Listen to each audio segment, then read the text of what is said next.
You can get it.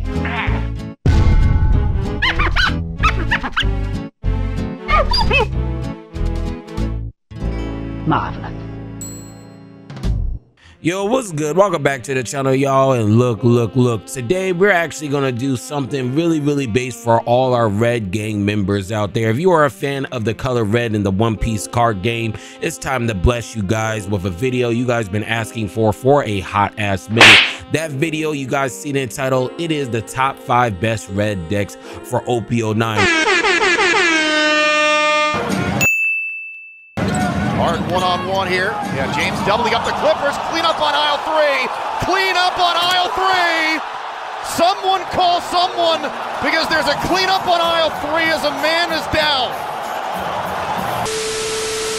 Whether you want to play the most meta in Shanks, or you want to play some off-brand shit that we never even seen before in the meta. Whatever your flavor is, if you are a red deck type of user, this tier list is for you. This tier list isn't just based off feelings or, you know, what I think is going to be good. I literally sorted every single one of these decks based off of how many tournament winnings each of one of these red decks particularly has in the meta. Okay, so if you guys don't like the placement, don't blame me, blame people in the East, because, you know, they just ain't performing with the type of red deck you want to use. So without further ado, let's go ahead and get straight into the video, gang. Let's get it. What? This is high enough. You remember that song, We Are the Champions? Well, this is the B-side. I call it Honorable Mention. I might as well just show you all 6 of these. This is an honorable mention. It only has one top in the OP09 meta, and that has to be Red Yellow Sabo. Red Yellow Sabo showing up with its one top. It literally only has one top, one tournament showing this whole entire time, but nonetheless, you know, there's a big fan base for this deck, so I just want to show you what everybody's cooking up in OP09. If you guys don't know what Sabo does, you see it on the screen. You may add up to one of your cost 3 or higher characters with 7,000 power or higher to the top of your life face up, give up to one of your characters 2,000 power. So the pretty much gist of this whole entire deck is boosting up your power to around 7,000. 7,000 is the key power total for a lot of things in the Revo army package, just because once you hit 7,000, a lot of other effects activate, such as this Ivankov right here. If this character has 7,000 power or more, play up to 1 revolutionary army type other than Ivankov with 5,000 or less. So this whole entire deck really thrives off of replenishing your life and pretty much just abusing everything with 7,000 power or lower. Another perfect example is the, you know, of the power manipulation is with this ďauṣu. On play and also when attacking, you pretty much knock down someone's power from a -1,000. Really solid. This is a power reduction of 3,000. Very crazy. The Searcher just ending off games with this Morley. A lot of people sleep on this card, you know, especially late game. If this card does have 7,000 power, nothing can block it. So you literally have a Goldie Roger if this thing has 7,000 power or more. Very crazy. And just on tandem with this as well, if this has 7,000 or more power, you actually get to KO a character with 3,000 power or less every time you attack. Very shice. You always end off games with this Monkey D Dragon. You can never go wrong with this card as well. This is really a staple in every single red deck. So if you guys have not picked up your Monkey D Dragon and you are a red fan, you guys need to stop sleeping and come cop this. Now let's talk over some of the brand new OP09 support. You guys see it on the screen. The brand new cards that really boost this deck to the next level to where it's even competitively viable in OP09 are these 4 cards. Let's go over them real quick. First card we got right here is a 6 cost blocker and Koyola. You may add the top or bottom of your life to your hand, play up to 1 4 cost 11 revolutionary army character from your hand. So you pretty much get to take a life and play a card plus a draw. Very shice. And on top of that, it's a 6k body, 6 drop with a blocker. So if you just need to defend something, you have a little miniature Sabo just without the protection. So can't go wrong with this. This is the brand new support I have, OP09. Another card that's also very good in my opinion in this deck is this brand new Sabo. Place up to 1 revolutionary army type character from your hand on top of your life face up. Then if you have 2 or more life cards, put the top or bottom card of your life into your hand. So this card allows you to just cycle cards out of your life pretty much refreshing your hand, okay? Always having cards that you will use in your hand. Very good card, staple in the deck. And as you guys can see, a lot of these brand new cards are ran at for, especially if you are running the Revo package. Next card we have right here is the Kuma. You mainly just use this for the trigger, and it is also a 2K body, sitting at a 4-drop 5K power. That's actually really, really good, bro. Really tough. Can't go wrong with this Kuma. Next card we have right here for OP09 is this 3-drop Bello Betty. Pretty much, if you have 2 or less, draw 1 card. Pretty much a free card replenishing your life. And then you end it off with this Sabo you're running for. You may put the top or bottom life cards in your hand. This turn, give this character an extra 1,000. So when you drop this, it's activate main, so it also bypasses your whole entire problems playing against Blackbeard as well. And we actually look at activate mains. We have on attacking, so this is an on play. So this deck kind of has a lot of on play, but it seems like a lot of these abilities are really just based off of when attacking. So if you guys were struggling with a Blackbeard matchup, a lot of the Revo support kind of counters the Blackbeard matchup. So this is our honorable mention. Let's go ahead and get straight into our 5th best deck, our 5th best red deck of the OP09 format. Number 5. So the 5th best deck of the format has to be Kid. And I'm gonna be real with you, this isn't really the 5th best red deck of the format. Red, Yellow, Sabo, and Kid both only have 1 top. So if you guys are saying, oh, well, Sabo has 1 top as well, they're really tied for 5th, okay? In my honest opinion, I don't really see, Eustace Kid or Red, Yellow, Sabo, and Edge. I feel like they're kind of on the same power level. But Eustace Kid, I know you guys probably never seen this deck at all ever be used. So let's go ahead and read it real quick. Your turn, if you have 4 or more life, this leader has power -1,000. That's not really a problem, because that's really only in the early stages you have -1,000 power. But when attacking Dawn, -1, this leader gains 2,000 power. So the main gist of this deck is pretty much boosting up your leader to the point where it's like almost like BY Luffy, attacking 8-9K by subtracting 1 Dawn every single turn late game. Okay, you have a little bit of red cards. You guys see this deck really kind of looks staple for when it comes to a lot of the purple and red cards. You don't really see a lot of Kid Pirates in here. It's just a lot of good staple red and purple cards. We have the Otama for some cost reduction.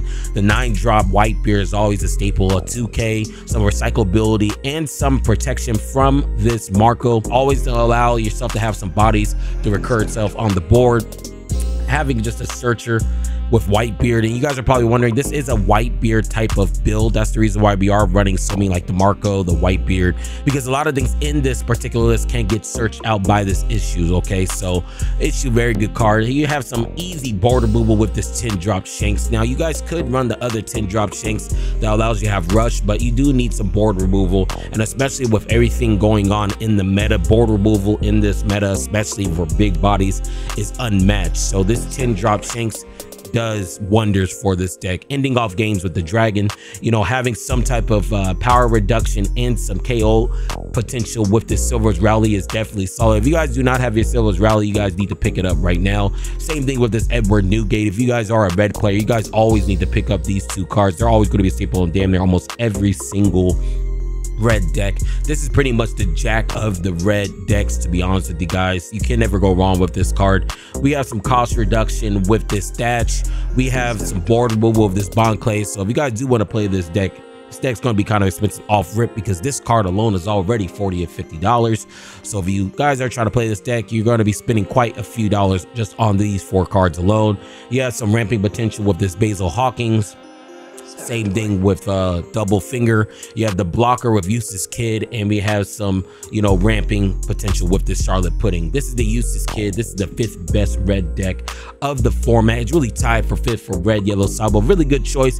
The biggest thing that I have to say about this particular red deck is that you will win a lot of games because people don't know the game plan for this deck. A lot of people never even seen this leader played at all before. So using that surprise factor to your benefits is going to end up winning you a whole bunch of games in the current state of OP09.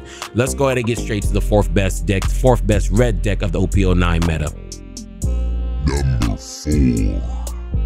So the 4th best red deck of the OP09 meta has to be Zoro. Zoro has taken a back seat. Currently, Zoro is one of the best red decks, probably the best red deck right now in our current meta, OPO 8.5. Going into OP09, it's been a huge resurgence of red and the powerful cards that's in red.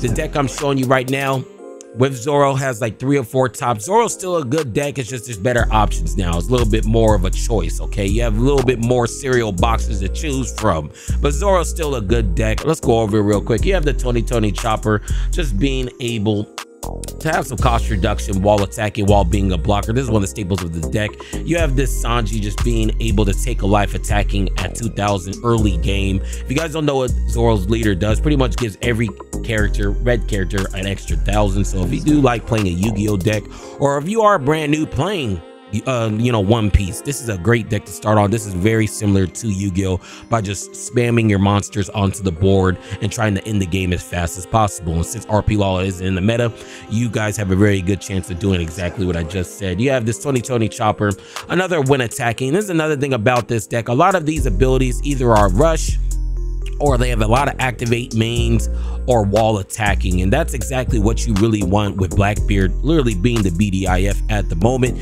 We have this Nami right here just being a searcher for the Zoro.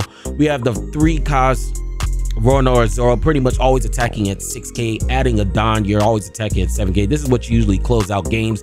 He is actually not opting out for the Kid and Killer. Usually a lot of these lists usually do run the Kid and Killer. I do not see that in here. He is also running the Zoo package with the OP08 Tony Chopper, and also with the Tony Chopper right here, and also the Hiking Bear. So he is also going out for the Zoo package. In my personal opinion, I feel like the Zoo package for Zoro is the best way to play this deck. Fact, not an opinion. Very shiesty in my opinion. You are still playing the Silver's Rally.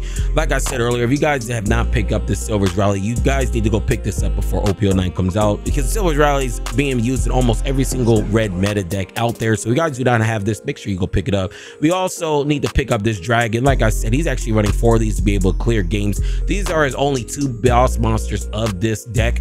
I mean, you really can't go wrong with it, because this deck doesn't play the long game. This deck wants to fuck your bitch within 3 or 4 turns. We don't plan on playing the long game like green or anything like that. This deck really thrives on trying to end the game within 4 to 6 turns. The biggest thing and problem that I really noticed with this deck is big body characters. Okay, so if you are playing against Zoro, or if you are playing Zoro and you end up making it to the later game stages of the game, more likely you might lose, because this deck has a really hard time dealing with big bodies. Because as you can see, the only cards that really are big bodies is the Monkey D Dragon in the Silver's Rally. We do have 4 of the Shut Up and Come With Me counter, pretty much looking at the top 5 cards. Cost 3. I mean, this card's actually really spicy. This is another way to cheat out your Zoo package. And then we also have the Diablo Jambe being able to end off games, pretty much the perfume floor of the deck. Zoro, the 4th best red deck of the format. Let's go ahead and get straight into the 3rd best deck. Number 3. So the 3rd best red deck of the format has to be Bello Betty. So I've been hearing a lot of people debate about Bello Betty. Okay, is Bello Betty or Red Yellow Sabo better? Well, based off the tournament results, Bello Betty has way more results showing compared to Red Yellow Sabo, and on top of that, Bello Betty is a very good counter to Blackbeard. A lot of people don't know that. Just being able to abuse Bello Betty's leader effect, activate main once per turn, you may discard 1 Revolutionary Army type card from your hand, give up to 3, yes, you heard me right, 3 Revel Army or trigger type characters, 3000 powers. So not only you're abusing the triggers out of your life, but if you have any triggers out of life that requires themselves to summon to the field, you can boost up that character next turn by an extra 3000 power, which is actually crazy. And the fact that it's even up to 3 characters allows you to swarm the board with an extra power boost. This deck alone literally just shits on Blackbeard, and people don't even know. If you want a Blackbeard counter, Bello Betty is definitely the wave. And also just being able just to swarm the board, and really just to apply pressure, to be honest with you. The main reason why is because we have a character like this. Like I said earlier, everything with 7k is the revolutionaries type of whole style of play. I mean, a lot of these cards from Red Yellow Sub are pretty much the same, with the Lindbergh, the Ivankov, the Bello Betty, the Cola. Everything else is almost the same. The only thing that's different in this list is the raise max, just to be able to have some type of cost reduction, and also He is also running, you know, how many is he running? He's running 3 of this event as well. Very nice in my opinion. The only thing that's truly different is this rushing type of card right here. If a character you control other than this character has a power of 7,000 board, this character gains rush. So a lot of the times you really want to summon, you know, maybe a card like this and cheat something out, and you put 2 Dawn on it, making it 7. You end up cheating this out by like Ivacod's effect, and now it has rush. So the only thing I'm noticing too is that this card is not playing that blocker card, that unblockable card, and I'm not sure if that's a typical way to play this deck, to be honest with you. But he's actually not opting out for the card. I forgot the name of it, but it's pretty much the card where you have 7,000 power, it can't be blocked. That's the only card I don't see this Bella Betty really playing. But all in all, this is pretty much almost identical to the red yellow Sabo deck we went over earlier. It's just depending on flavor, but in all, I feel like this has a better matchup into the Blackbeard matchup compared to red yellow Sabo and compared to anything else. Okay, so you know, this is the 3rd best red deck out there. If you guys do want to try it out, Bella Betty has a ton of tops already in OP09 currently, so it's definitely proven itself as a top 3 red deck. And yeah, that's all I got for Bella Betty. Let's go ahead and get straight to the 2nd best red deck of the format. Number 2. So the 2nd best red deck of the format has to be red purple Luffy. I'm telling you right now, this is probably the 10th or 9th best deck overall in the meta, and the main reason why is because this particular leader got access to all the broken purple support that came in OP09. If you guys don't know what red purple Luffy do, I'm just playing. Y'all probably know what RP Luffy does. This is a fan favorite deck. So let's go over it real quick. You have the Nami for the Searcher, Whitebeard staple, and pretty much all red deck, bumping up your leader's power and also KOing anything while attacking. Very nice, very nice. He is also running 4 Ben Beckman, because you know you always want to get rid of anything with KO protection. I feel like in any top tier red deck, if you are running Ben Beckman, it's probably not a top 1 or 2 deck. You get what I'm saying? In fact, not an opinion. Next card we got right here is the ນໍ. This is really a flex spot. Let me know below. I've been seeing some people in the streets say this is a flex spot. You guys can really take this out and put the Gold D Roger, but some people say Gold D Roger in this deck isn't really needed because he already has, you know, a pretty decent attack, and it also gets bumped up from the Whitebeard as well. So let me know how often people are really, you know, using this 녕. You have the Bon Clay staple in every purple deck. You have the Zoroark being able to ramp when you ever need to, especially early game. The biggest thing about this particular leader, it does have 3 life. This was always a problem in the past because, you know, it just didn't really have support. But with OP09, the 3 life leader doesn't really even make a difference at this point. We have the double finger for some ramping. We have the reset Luffy, and so this is one of the biggest things in this particular deck is this reset Luffy. This is your one boss monster to really use to end the game. Okay, so if you guys are wondering what is the boss monster to really end the game, it's really this Monkey D Luffy. Later game stages, you drop this, more likely you're pretty much just going to win. Okay, so the next card we got right here is the 4-drop Sanji blocker. You can't go wrong with this. This is the brand new card that really pushed this deck to another level. This just allows your character with a 10,000 body rush.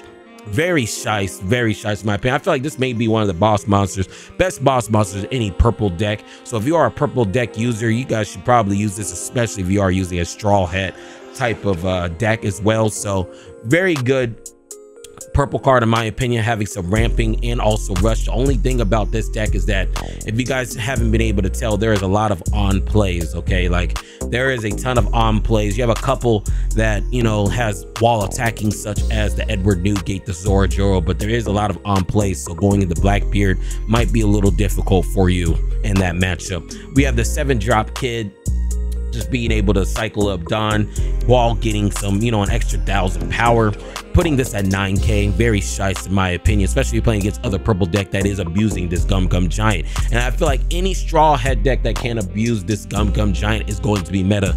This is one of the most broken events in the game, but from what I've been reading and listening to everybody in the streets, it seems like this is what purple needed. Okay, purple hasn't really been good since I've been playing the game, so you know, a lot of people saying this was kind of needed. So I was on the fence saying, oh, this shit needs to be banned, but let's just see how it plays out before I say anything like that when it comes to Gum Gum Giant. But this is a very broken card. It's always ran at 4, and you just can't never go wrong with it, especially if you are playing a Straw Hats type of deck. Another card we have right here is this card, this ŭ, pretty much being able to rest any type of blocker with a 5 cost or less. very shy, and it's a 2K counter as well. So, you know, even if you're not using it to in the game, you could just ditch out for a 2K. And the last card we got right here is the Onami.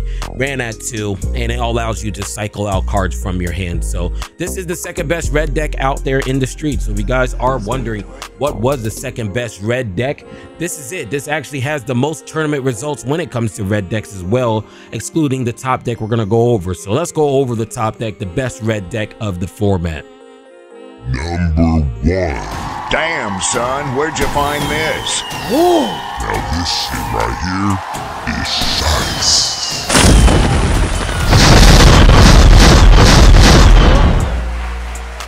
So the number 1 red deck of the format, without nobody's surprise, is the Shanks. Okay, the Shanks is the best red deck, and I'm actually happy Shanks is the best red deck, to be honest with you, just because when we actually start brand new sets, it's very rare when the leader in the current set that we're in is a top tier deck. And I'm also a fan of Shanks being red. I think the last Shanks card or Shanks leader out there was purple, okay, and I felt like that never made sense. I feel like he should always be a red color. Let's just go ahead and look at its ability real quick. You may activate this effect when your opponent attacks. Give up to one of your opponent's leaders or characters power -1,000 for a turn. So this is a defensive type of effect, but it's also very shicey because the fact that you can bring down someone's power each attack, that means that's less counters from your hand you need to give up, and that's the reason why this card is so good. This leader is so good. Let's go over here real quick. You have some cost reduction with the Otama. He's actually opting out for the 4 Sanji, pretty much giving this particular deck some options early game. When I've been playing against this deck, personally, they don't really have too many early stage game moves, to be honest with you guys. So adding that Sanji does exactly that. He is actually opting out for the 10 cost Shanks. This actually isn't a bad tech because there's so many things out there that require board removal with big bodies. I feel like OP09 is the set where, you know, a lot of big boss monsters come out to the field. So having this one tech card for removing a boss monster is also really shicey in my opinion. And if you guys are wondering where I got this list from, this is the most recent topping Bandai Wave 2 deck that just came out. I think this was top 8 or top 16, I forgot, in the recent Bandai event over the weekend. So if you guys are wondering where I got this list from, this is where it is. I'm just not making this shit up. He is also playing this Monda. I have no clue why they're actually playing this card, especially since it is on play. Let me know below why people are trying to tech in this card. We have the 4 Dragon. We talked about this already. We have this card right here, just being able to have a search. And this is one of the biggest cards as well that came for OP09 for red, is really the Shanks. Just being able to be a 12K rushing Vegapunk is actually insane. So, you know, this is one of these type of cards where if you can stack 1 or 2 of these, more likely you're just going to end up winning the game because, you know, not only do you have a 12K power, but especially if you have 2 on the field, it's -2,000 for everything on the field, excluding your leaders. Very nice. Next card we got right here is the Silver's Rally. Pretty much just having some recyclability for your hand. You have the Bin Backman, trashing anything with KO protection. You have the Hongo, very good, and it's an activate main, so into Blackbeard you have a really good matchup in the Blackbeard, just because, you know, I wouldn't say really good. I'd probably say it's maybe like 60-40 into Shanks, but you know, and this is the reason why, because it's activate main Hongo right here. We have another card right here is Lime Juice. I actually don't see a lot of people running this card, but he's opting out to run 4. Up to one of your opponent's characters with power 4,000 or less cannot activate blocker for the rest of the turn. So very good ability in my opinion. There's actually one blocker he's actually not running. Let's go ahead and look it up real quick. I think it's the 4 cost Lucky Shanks Pirates card. I forgot the name of it. Let's take a look at it real quick. It's this card. He actually is not running this card. And I actually don't know why. I feel like in every single red deck out there, not red deck, but Shanks deck out there, I feel like this card always needs to be ran. He's actually opting out not to run this card in this list. I don't know why. Let me know below why, you know, this particular Bandai topping list from Wave 2 is not running this. But in my opinion, I feel like this card should always be ran. Maybe even probably 4 of these instead of this, in my personal opinion. But let me know below why they're not running this particular card. We have the 2 Gold D Roger for the BY Luffy matchup, or anything that just really starts building up a wall, for instance, against like Bonnie with the Basil Hawkins. We have the Portia D Ace, just being a very sticky card on the field, and also being at a 6K power, very nice in my opinion. We also have the Gum Red Rock pretty much making any character 4,000 power during this turn, and also KOing anything or 4,000 power or less. So if you guys ever see anything with 2 up, just make sure that they can, just make sure you know, because they can end up KOing something on the field while also getting a plus 4,000. And the last card we have right here is Bad Manners Kick Course. So this is the best topping red list out there. This is the best red decks out there. So if you are a red fan, I hope I was able to help you guys to choose which deck you should possibly use in OP09. You guys are probably wondering, in my opinion, it's either I'll play Bello Betty just because it counters Blackbeard really hard. It actually has a really good matchup into Blackbeard, or Shanks, because Shanks is a little bit favored into Blackbeard, but Shanks as a whole does a little bit better into a lot more matchups compared to Bello Betty, in my personal opinion. It's all up to you. Let me know what you guys think. Let me know what your personal red deck is below. And yeah, that's all I got. But look, before I go, if you was feeling the vibes, make sure you like, comment, and subscribe. And